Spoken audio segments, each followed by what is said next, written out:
मैं senior consultant physician Patna doctor Diwakar तेजस्वी।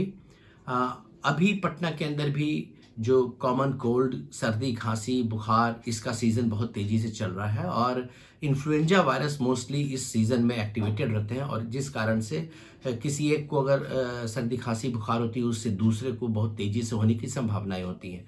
तो इससे बचने के लिए 2-3 बातों पर ध्यान रखना बहुत ज़रूरी है। जिस घर में अभी किसी बच्चे को छींक आ रही है, सर्दी हो रही है, बुखार हो रहा है, जुकाम हो रहा है, उन्हें आइसोलेशन में रहना चाहिए। उन्हें अगर वो कहीं छींकते हैं, खाँसते हैं पब्लिक प्लेस पे, तो उससे एक से दूसरे में बहुत तेज़ी से फैलती है।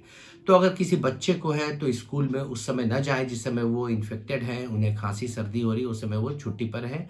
और साथ ही साथ घर के लोग भी मास्क लगा कर के और थोड़ा प्रिवेंट करें, क्योंकि ये ड्रॉपलेट इन्फेक्शन, ड्रॉपलेट न्यूक्लियाई से ये एक से दूसरे में प्रवेश करता है। छींकने से, खाँसने से, नाक, मुँह के द्वारा, श्वास नली के द्वारा दूसरे में प्रवेश करके स्वस्थ व्यक्ति को भी ये इन्फेक्टेड कर सकता है, संक्रमित कर सकता है।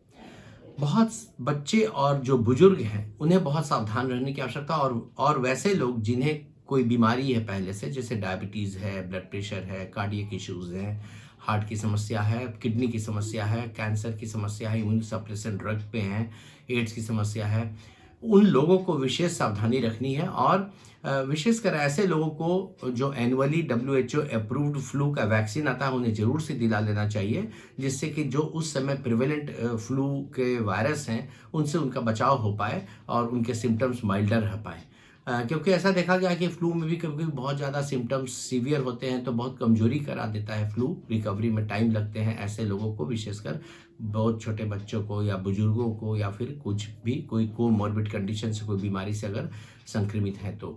खान-पान पे विशेष ध्यान रखना ज़रूरी होता है, क्योंकि जिसमें अगर जो गरम वेजिटेबल सूप होते हैं, उस तरह की चीज़ों से इसमें आराम मिलता है और अपने इम्यूनिटी को स्ट्रॉन्ग रखने पर भी आपको इस इन्फ्लुएंजा वायरस का इम्पैक्ट कम पड़ता है।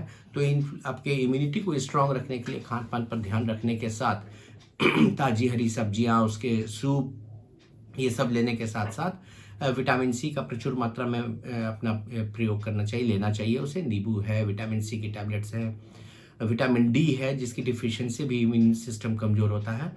तो न्यूट्रिशन पर ध्यान रखें और साथ ही साथ 7 घंटे की स्लीप ज़रूर लें। धन्यवाद।